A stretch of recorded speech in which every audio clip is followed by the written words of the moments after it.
In today's episode of Locked On Pistons podcast, we are joined by Keith Smith to go over the Pistons cap situation heading into the deadline and also what their cap situation is looking like heading into the offseason with Malik Beasley's contract expiring this offseason. We'll break all that down in today's episode, Locked On Pistons podcast. Let's go.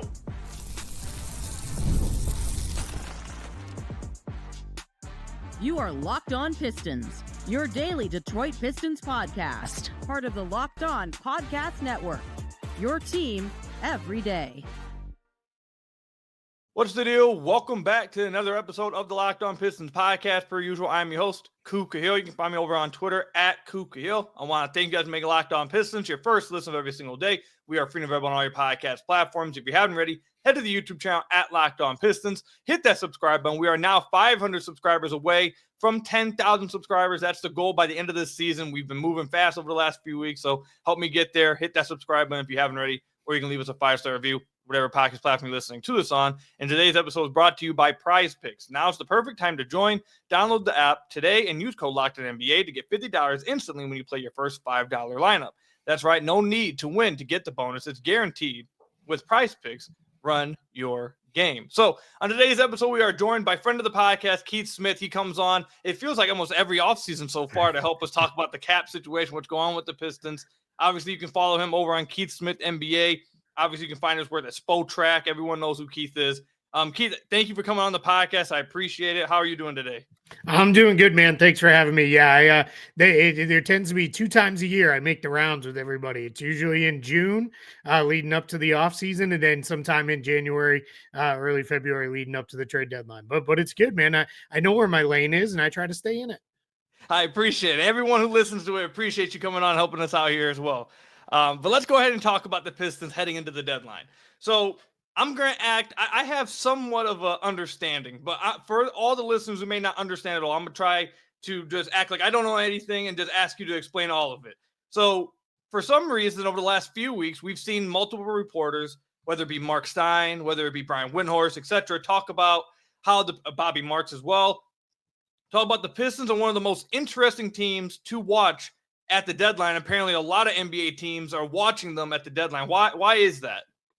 Yeah, so the main part of, or the really the driving reason behind that, they're the only team in the league with cap space. They've got 14 million and change left in cap space. They did not spend all of it this summer, so they're still sitting on a bunch of cap space that they can use under the new NBA rules.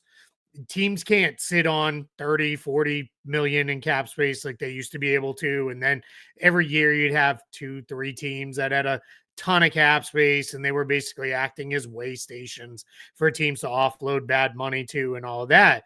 You have to get to the salary floor now. And if you don't get to the salary floor, you miss out on your chunk of the luxury tax disbursement from the league for all the teams that pay in.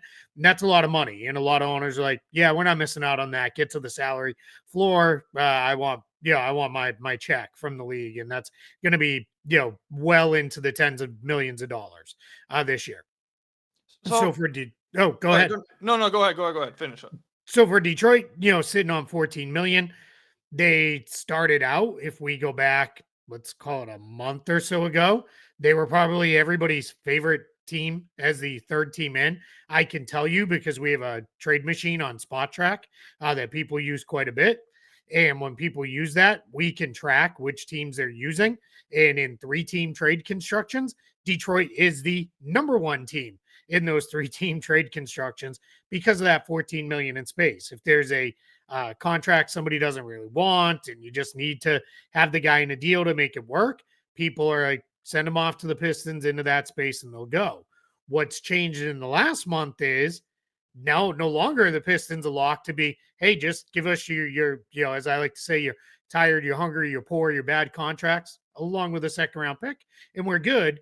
Now the Pistons are, wait a minute, we might want to use our cap space to plus up our own roster and make a run at some guys and make a run that way. I think that's why they're being tabbed as that most interesting team in the league approaching the deadline. And so I want to ask this as well. So obviously I think a lot of fans are still trying to learn about this and try to understand this, but I think the second apron is playing a lot into this. Can you give people an explanation of why there may be teams like we just witnessed, I think, with the Timberwolves in the offseason who kind of move on from Cat to try to cut down some salary cap space.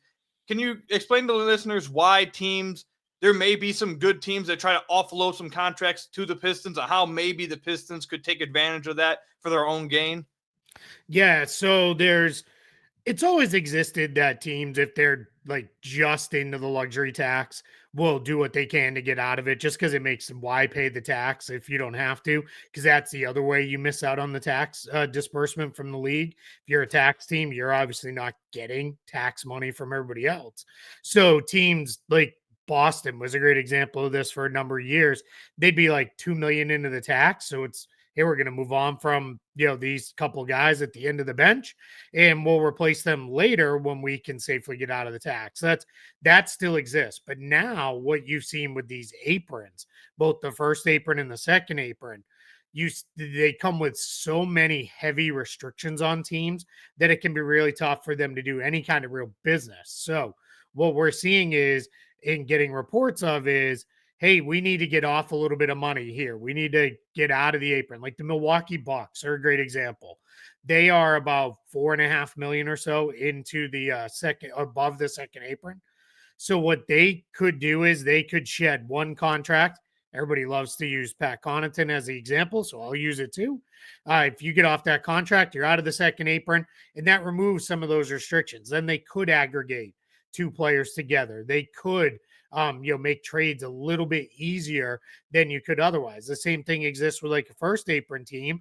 If you can get under that first apron, you might be able to make a trade where you take back a little bit more money, which you can't do if you're already up and over the first apron. So you're going to see teams trying to line up, whether it be Detroit or it's a team that's 20 million under the luxury tax and still has their exception, because another change that's crucial is signing exceptions that went unused. So the non-taxpayer mid-level, almost 13 million.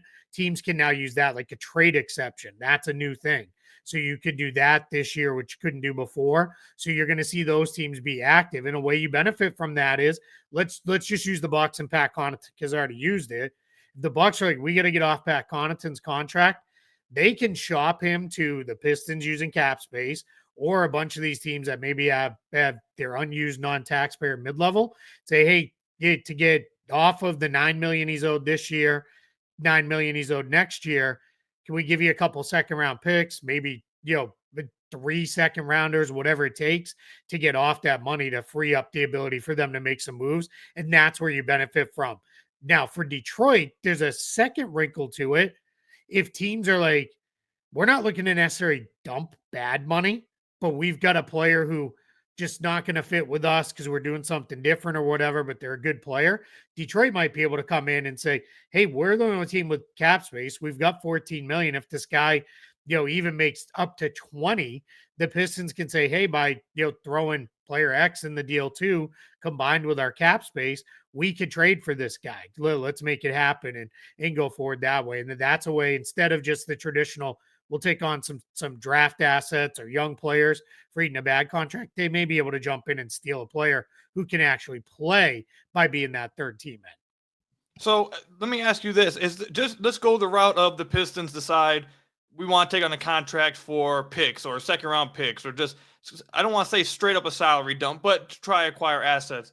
Is there any teams that you think Pistons fans should watch that with the team that's over the second apron, or is there any specific teams that may be trying to shed some contracts that you could see the Pistons maybe doing a deal with that maybe Pistons fans should have their eye on? Yeah, definitely Milwaukee. I'm not going to continually go to that well, but they're one of them. Then you start looking at, all right, who is just into the tax that's not going to want to be a tax team? Cleveland's about 1.8 million into the tax. They're probably going to want to get under the luxury tax line because they're going to be very expensive in the years coming forward as extensions kick in for Evan Mobley and Jared Allen. They've already got Donovan Mitchell. They've got Darius Garland on big contracts. So they're going to want to delay being a tax team until they absolutely can't. So they're going to want to get out of the tax. Dallas is about 5.3 million into the tax. I think there's a chance we see them do what they can to get out of the tax. Golden State, about 6 million into the tax, and they're barely under the first apron, at which they're hard capped. they might be a team that's like, all right, this guy's a sort of rotation guy for us, but maybe we could move on. Like a guy like Kyle Anderson. The Clippers, they're only 2.5 million in the tax. They're probably going to do what they can to get out of the tax. And then one I can tell you 100% is going to get out of the tax is the New Orleans Pelicans.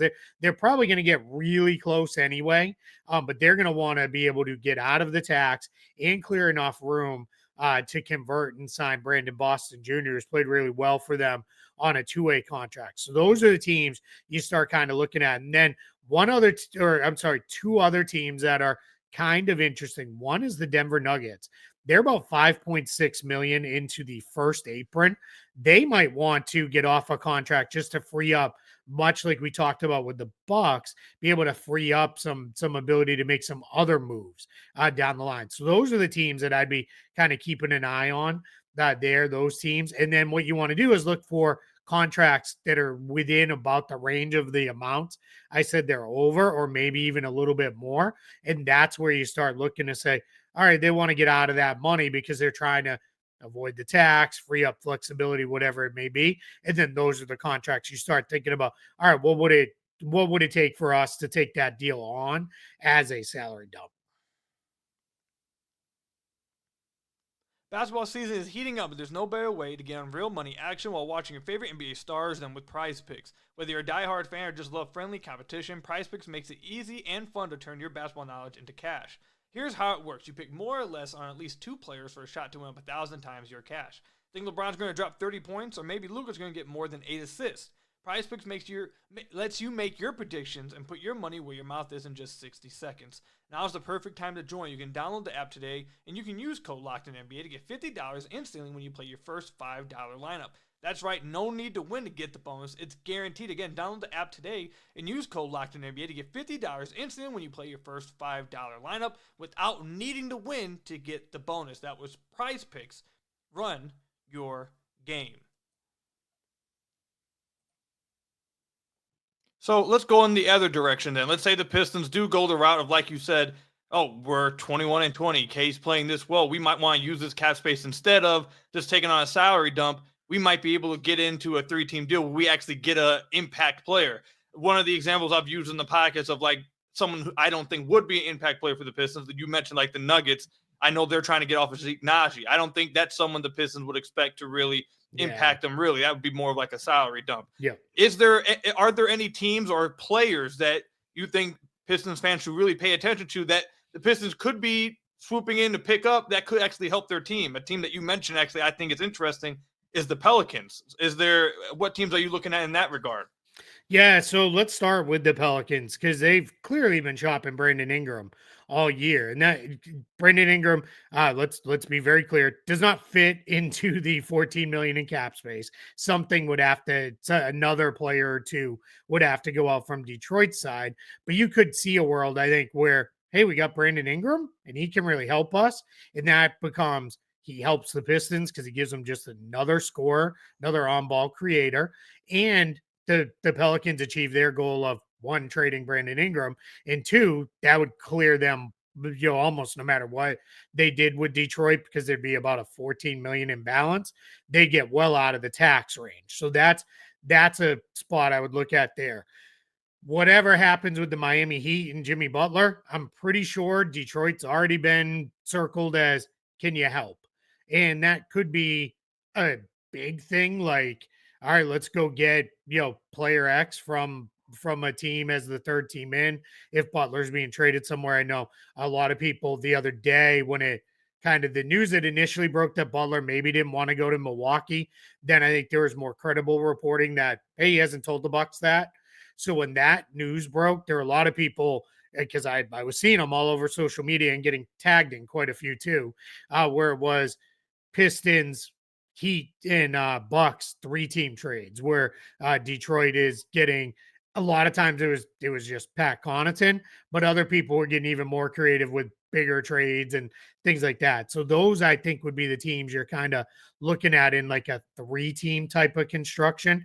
And then I think if you're Detroit, you start looking at the teams that are bad and tanking teams with veteran players, and you could really pivot from being, instead of, hey, bring us the players, because we're going to eat them for assets, you could pivot to, let me go get a guy that could really help. You could really start, driving towards, hey, Washington, what are you doing with Valanciunas? What are you doing with Brogdon? What's happening with Kyle Kuzma?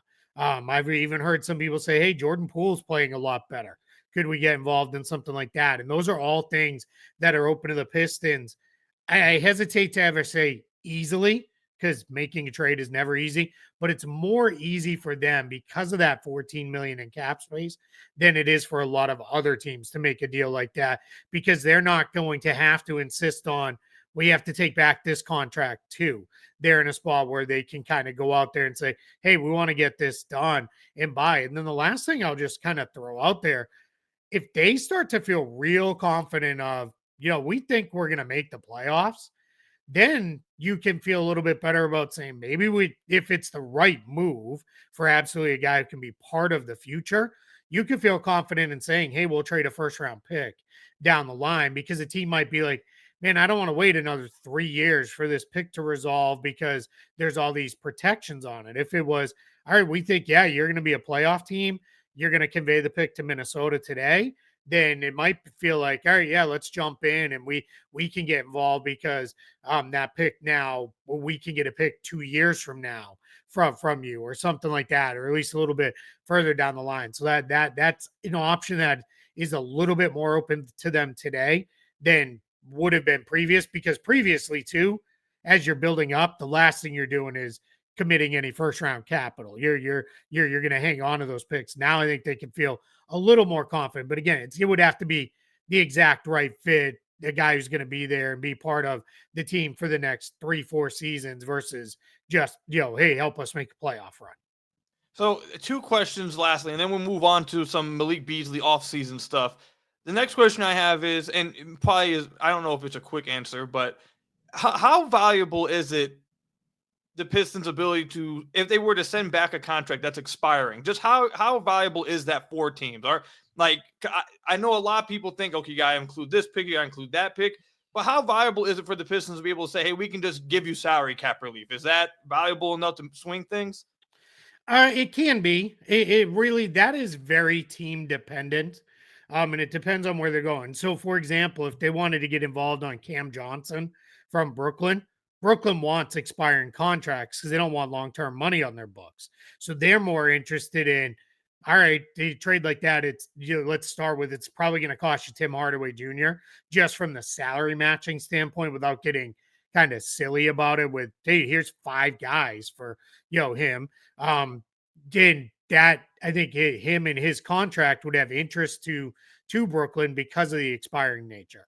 If you're a team like Memphis that is going to be pretty well capped out, they might be more interested in, we'd rather have a guy who's on the books for a couple years that we can then keep, and we don't have to work with that. That's, it's really becomes team dependent.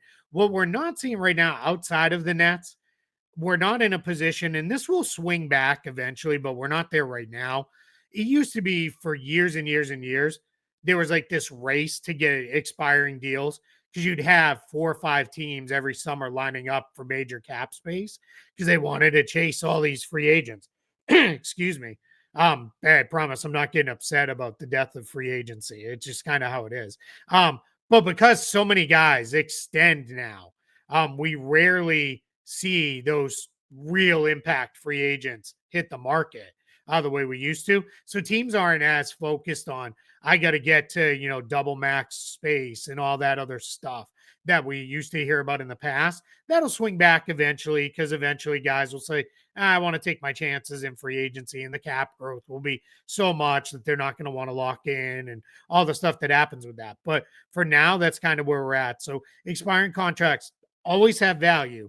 It's what kind of value they have is far more team specific than, yeah, you can always move. Now, you can always move an expiring deal, that because there'll be somebody who will be willing to take the player, but it does matter a little bit what kind of value you're going to get. And the last question I have is, if the Pistons were to go after, like you mentioned, a Brandon Ingram, or even a CJ McCollum, or let's say a Zach LaVine, based on how I'm looking at the cap sheet, and tell me if I'm wrong, would a deal have to include, it seems like, Isaiah Stewart? like it seems like just to make salary cap, would you assume that Isaiah Stewart would have to be involved in these trades? That's where a lot of the hang up with Pistons fan base is.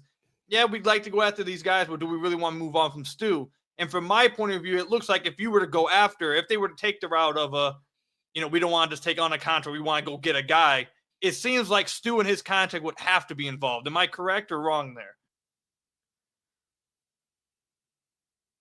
From the first whistle to the final drive, FanDuel makes the NFL playoffs even more exciting. Right now, new customers can bet $5 and get $300 in bonus bets if you win your first bet. That's $300 to keep the action going. The FanDuel app is easy to navigate, and the variety of bets keeps every game exciting. Plus, when you win, you get paid instantly. No waiting around for your winnings, whether you're betting on your favorite team or just looking to add some extra excitement to the playoffs. FanDuel has got you covered. Just visit FanDuel.com to join today and get started with $300 in bonus bets. Again, that's FanDuel.com to get started with $300 in bonus bets. Make this playoff season unforgettable with FanDuel, an official sportsbook partner of the NFL. It's probably, if it's a really high profile, high salaried player, like if it's Levine, you got to get to 40 plus million in matching salary there. So let's look at Levine, right? He makes 43 million. All right, so we're going to take 14 million off the top because that's your cap space. So you now still have to send 29 million out.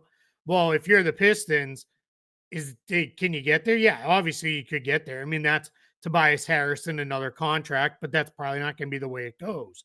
So now you start looking at, all right, well, if it's Tim Hardaway Jr., because that seems like a rotation spot they'd be upgrading. So now we're going to use Tim Hardaway Jr. his $16 million expiring deal. Then we got to get there. All right, where's next? Unless, again, you get real silly with, all right, here's 4 other guys, and that's probably not going to be how it plays out. It probably does become Isaiah Stewart. Now, if it's like Brandon Ingram, he makes just enough less where he makes, let me make sure I get the right number here, about 36 million. Now, all of a sudden you're like, all right, well, we could do Hardaway and maybe, and I'm just looking at salary numbers. So nobody jump down my throat on this, but you could do like Hardaway plus the 14 million and then Fontecchio, or we could do more and, a couple of the minimum guys if we needed to get there that way. So there are different paths to it, but the more expensive you get, the 14 million helps, but it only helps so much. You are still in a spot where you still got to get there. You're still going to have to get to $30 million. It's funny because I threw out kind of if he was willing to waive or not waive, but approve the trade. Like there's a world where Bradley Beal could help the Pistons on the court because they could use his shooting and scoring. But and I get the whole extra years that gets very scary for people. But getting to his 50 million it's going to cost you because you're still right. We just did the math. Take out 14, you still got to get to 36 million. And now you're talking 2 real guys plus probably another third guy who's in the rotation. And what you have to be very cautious of is, do you plug one hole and then another hole opens up? Right? It's like bailing water out of a boat. You're good on this end, but on that end, you're not quick enough. And now that's where you sink. You got to be really careful. You don't want to leave yourself too shorthanded in the front court if you start talking about, all right, we're going to move Isaiah Stewart too. Because it's funny, I think probably when we did this last year, we were like, Pistons have like 12 centers that, so that's a spot where they could move all kinds of guys. Now it's like they kind of have 2, and that's really it. Like, where are we going from here? So you just got to be very careful. That's where I always tell people it sounds great to pull up a trade machine and just start plugging in salary numbers, but you got to look at the names and what their value is on their team and their role because it's not that simple. All right, so let's move into Malik Beasley because I do think Beasley – I think the big thing fans are paying attention to is offseason, but I also think he could have an impact on what the Pistons decide to do at this deadline. So I'm going to give what I believe is the situation, what I believe my understanding is, and you just tell me how far off I am, how wrong I am. I'm sure you've got it. I got faith in you, man. All right, so the way I'm looking at it is Malik Beasley is an expiring contract. He signed for $6 million this past year. It seems like the reason why he signed for a year and $6 million, obviously, wants to get back into the open market. He believes he's worth more than $6 million. So instead of signing a long-term deal, Just go play for the Pistons for a year. I'm going to play well. I'm going to get a big raise the following offseason. So I believe he wants to get a big payday or whatever a big payday would be for a player like him. So heading into the deadline, I believe that the Pistons need to be constantly communicating with him like, hey, this is how much we can offer you. Would that be enough to bring you back? And if it's not enough, they need to really consider trading him. If it is enough, then obviously you bring him. I think they'd like to bring him back. The question is, I think that everyone's confused about is what exactly they can offer him. What exactly is the big payday the Pistons could give him? And there's also a lot of questions of, okay, well, are there any other teams that actually could pay him more than the Pistons would like to pay him in the offseason? Is there even an opportunity for him to get a big payday in the offseason? So my understanding, and again, I may be completely off, maybe completely wrong, is the Pistons, I believe, can pay around $14 million for him this offseason. And right now, based on what I saw or believe I've taken away, is there's not many teams right now with open cap space. So don't know how many other teams could offer that or more. I'm not completely sure. So just give fans an understanding of what that whole situation is right now with Malik Beasley, because I think that how that situation goes could really influence how the Pistons operate at the deadline. Sure. Yeah. So there's a couple different avenues to re-sign Malik Beasley. And then let's talk about those first. Then we can talk about the other teams. So to re-sign Malik Beasley, there is, if the Pistons are functioning as an over the cap team, which I know it's been a few years, but that's right now where I project them, because a lot depends on, do they keep their pick? Do they convey their pick? What are they doing with the other free agents they have? Where does this look like? But right now, today's world, and part of how I do this is I use some reputable sources for projected final standings, and we just kind of go off of that for plugging in draft picks. So I project them to be an over the cap team. Here's the good news for the Pistons. It's actually kind of a good thing, because they're not going to be, this is no matter what happens, barring something really unexpected at this trade deadline, they're not going to be going into the summer with 50, 60, 70 million in cap space like we've seen in the past, where it's like, hey, let's go. Let's, even this past summer where they had a ton of cap space. They're probably going to be, even if they do have cap space, we're talking minimal cap space. Like when I say minimal, I'm meaning like 20 million or less. So couple things. One, if they're an over the cap team, there's two options. Either you re-sign him using his non-bird rights. That would cap out at 7.2 million. That's probably not going to be enough with how well Malik Beasley has played. That's also, let's use this as a cautionary tale of, it sounds awesome to get these guys on these 1-year bargain deals until they play really well. And then it's like, crap, we can't re-sign him. Like, it's just not going to be enough. So that's part one. So 7.2 million using non-bird, probably not enough to do that. If they're over the cap, they would have the non-taxpayer mid-level exception. Even as an over the cap team, they should still be far clear of the luxury tax and the first apron and any of that stuff. That should start at a little over 14 million this coming season. So you get him at 14 million in starting salary.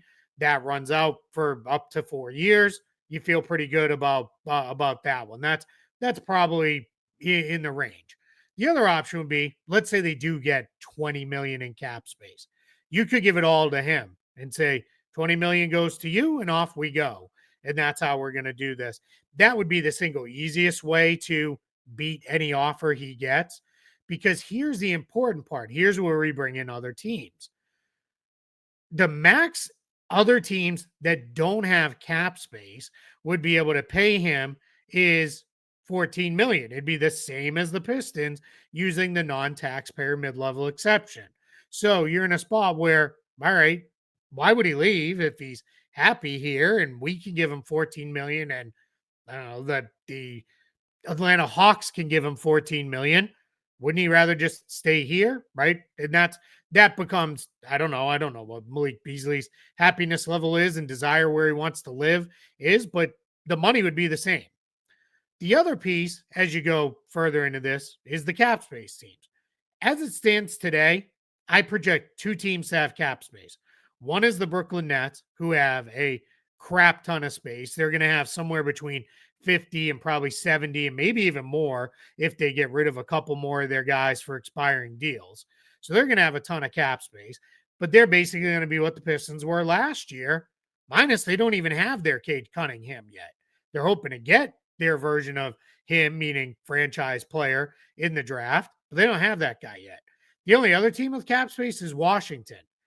Both Brooklyn and Washington are in the early stages of the rebuild. Neither one of them is very likely to look at Malik Beasley and say, there's a good use of 20 plus million in for us, because one, it doesn't really make a lot of sense for them unless it was, if you're Brooklyn, it's like, man, we landed Cooper Flagg or we landed Dylan Harper and we really want a shooter around them. Then maybe they might be able to say, hey, you want to come in on a 1 year, $20 million deal and we'll go forward with that. Could be a thing, right? We'll see. But I don't think that's where Brooklyn and Washington are headed. So I think if you're Detroit, you're really working against who else can offer them the full non-taxpayer mid-level, because that's kind of what you're more than likely to be capped out against.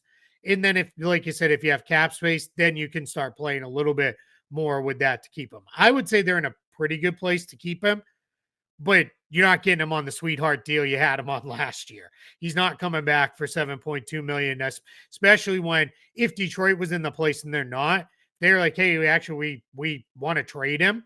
They'd have offers from every single team, because at $6 million, he'd be very easy to acquire. And everybody everywhere is always looking for affordable wing shooting. Like, that's always something everybody wants at any point. So Detroit did well to get him on the deal. They should be able to keep him, but let's see where that goes. So before we let you go, how many contending teams do you think are going to have the non-tax-paying mid-level exception? Because I believe that would be, I believe that would be the biggest competition then. Yeah. A contending team that doesn't have cap space, that all they have is that, do you want to play for the Pistons or do you want to go compete for a championship, basically? If I believe that would be the only real competition. Yep. No, and that's a really good way to think about it too, because you're probably not worried as much about the Charlotte Hornets having the non-taxpayer mid-level, right? You're like, okay, cool, but he's not probably going there. So what you start looking at then is like you said, who are the contenders that are going to be in that boat? Well, the first one that jumps out, maybe not a contender just yet, but could Malik Beasley really help them and put them over the top? Houston Rockets. They're going to be a team that's going to have that non-taxpayer. I think you could see a world where Beasley would fit in quite well there. The Clippers should be in that position. He's already been there, done that, but the Lakers could be a team that has the non-taxpayer. They're probably more likely to be a taxpayer team, but could be there. Memphis could be there. We'll see.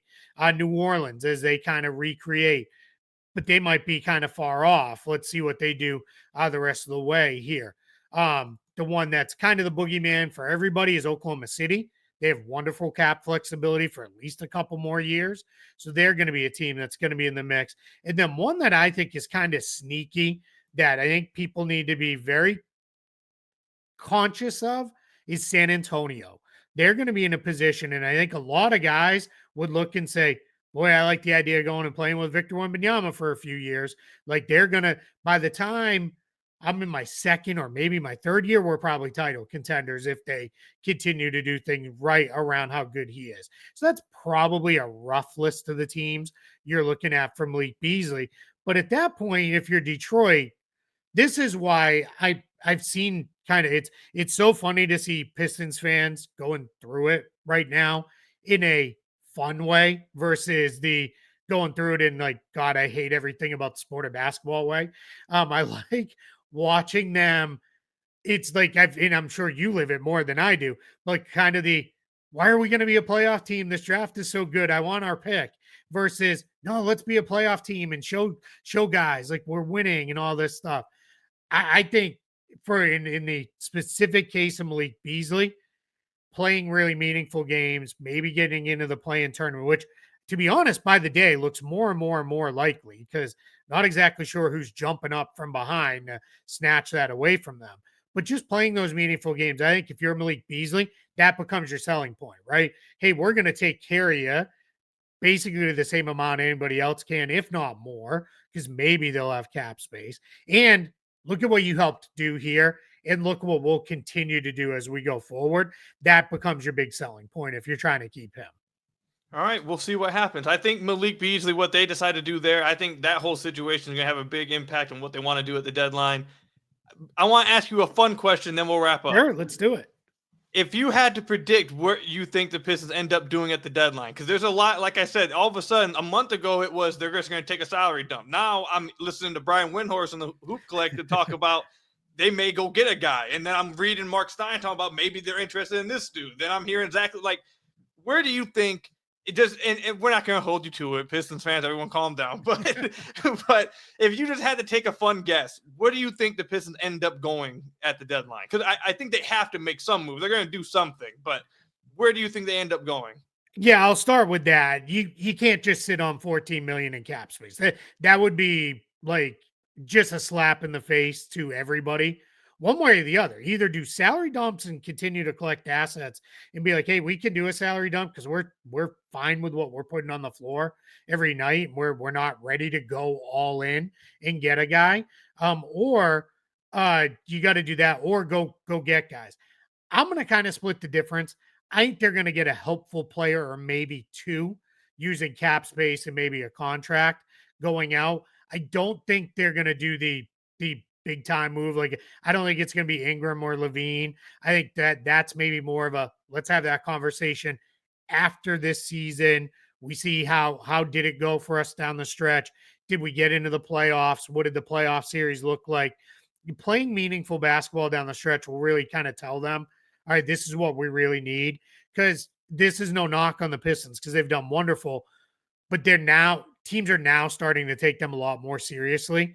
And if you have 2-3 more months of teams taking them serious, you're going to know a lot more of, okay, this is how they're really defending us now. This is what they see our weaknesses as. This is how they're attacking us on the other end of the floor and those kind of things. So once you see that sort of stuff, that gives you a lot more answers. Then it's easier to go make your big move. That's when you make your all-in move.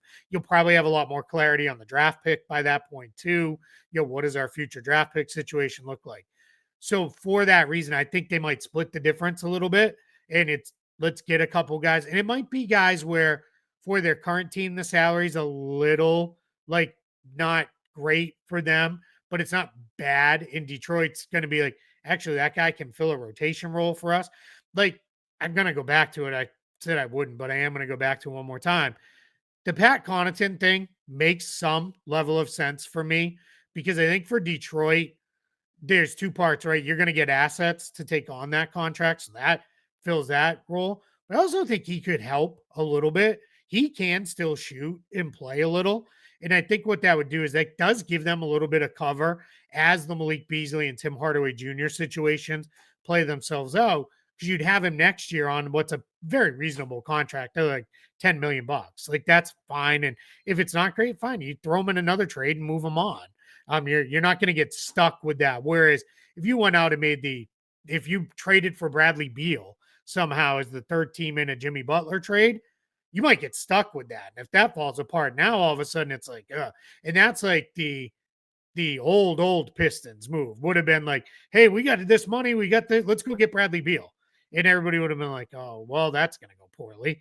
Like, I trust the new regime and where they're at to just be a little bit more conservative, but opportunistic.